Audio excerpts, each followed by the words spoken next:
Dahil bird na, magkagawa tayo ng parol na gamit ang recycled plastic bottle. Ito, dalawang ganitong bottle.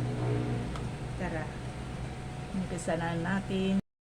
Ganito guys, unang gawin natin, tanggalin natin ito, tapos yung papel niya, tapos hati. Guntingin natin ng 5.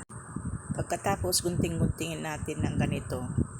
Kaya simulan nyo na guys ang mamulot ng mga plastic bottle na ganito para may gawin kayong parol. Imbis na bibili kayo, gumawa na lang kayo kasi madali lang naman ito eh. Sundan nyo lang itong ginagawa ko. Ayan. Napanood ko rin lang ito guys dito sa YouTube. Ayan, ginaya ko rin. Trinay ko kung kaya kong gawin. Madali lang pala guys. Ayan, pagkatapos nyan magawa, maganda siyang tignan kasi colorful siya. Malamig sa mata yung kulay niya. Kaya kung may mga bottle kayong ganyan, huwag niyong itapon. Para marami kayong magawa. Mamulot kayo dyan kung may makita kayong mga bottle na ganyan, pulutin nyo at ipunin nyo. Pwede nyo pang pagkakakitaan yan guys.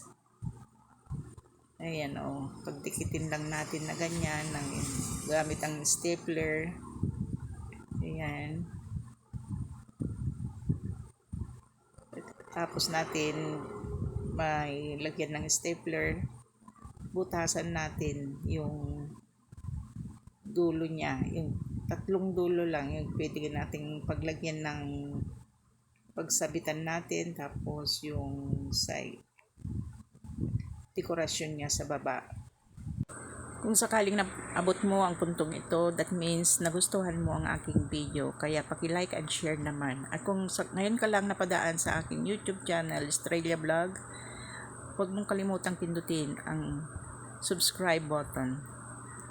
Ayan guys, malapit nang matapos.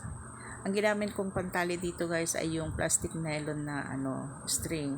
Kung ano yung available dyan, pwede rin yung gawin, ay pwede rin yung sinulid o kahit ano na dyan kung ano ang available sa inyong bahay na pwede nyong pagpantali. Ayan. Sana mayroon na naman kayo natutunan sa aking binahaging video at sana hindi kayo magsasawang manood sa aking mga ina-upload. Ayan, cord naman yung linagay kong sabitan niya guys. Ayan, pwede ring alambre kung gusto nyo. Sabitan, pwede rin. Ayan, tapos na siya. Ang ganda diba? Colorful pa, malamig sa mata. Ayan, nagawa na. Pwede kayong magsabit na ngayon. Simulan ninyo ng magsabit sa bahay nyo. Kaya gumawa na kayong marami para pwede nyong ibenta. Ayan, thank you for watching guys. God bless everyone.